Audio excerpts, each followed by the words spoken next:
Welcome to today's lesson on mastering the art of persuasion. Today, you're going to learn key phrases and techniques that will help you. So what is persuasion? This is the act of convincing someone to think or act in a certain way. Why is this important? Well, you're going to need this skill for work, for school, and for relationships. And remember, our goal is to learn these techniques and use them daily. We want to focus on respectful and ethical persuasion as well. What are some key elements in conversations? Those are ethos, pathos, and logos.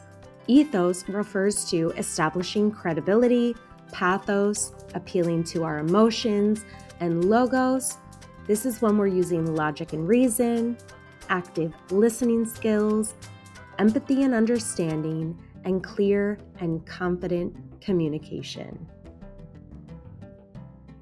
Here are some opening statements that are key in persuasive language and conversations. Let's go through some examples now. Have you ever considered buying a new car? I understand your perspective, and this homework is too much for the end of the quarter. From my experience, with age comes wisdom.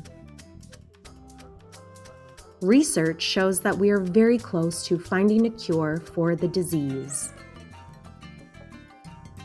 Imagine if there could be peace on earth for all. What if we looked at it this way and changed your graphic around for the project? Up next, we have more persuasive phrases.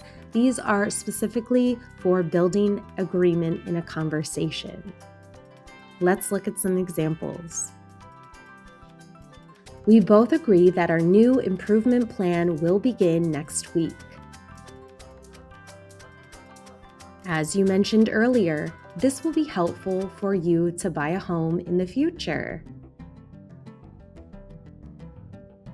Building on what you said, students learn more through interactive activities. I think we're on the same page about taking a tour of the new school. It seems we both value honesty. Thanks for telling me. Can we agree that I need a day off from work?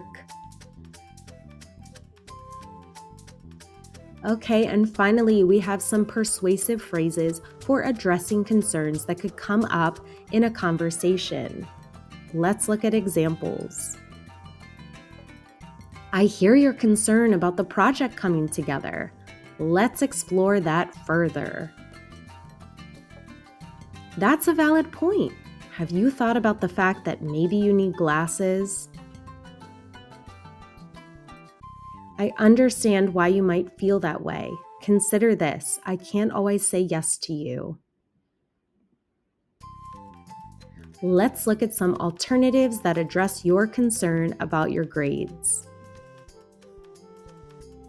What if we could find a solution that helps give everyone access to healthy foods? How would you feel if we could go on an island vacation? All right, now it's time to practice. So we're going to use these phrases in some practice scenarios now. What would you say if you had to convince a friend to try a new hobby? I want you to reflect upon that, and here is an example. Imagine if you learned how to play the flute. Then we could practice together, join the school's music club, and have fun learning. It will also be great for you to put on your resume in the future when applying to your dream university. Here's another practice scenario. What would you say if you had to persuade a teacher to extend a deadline? Think about that now, and here is an example.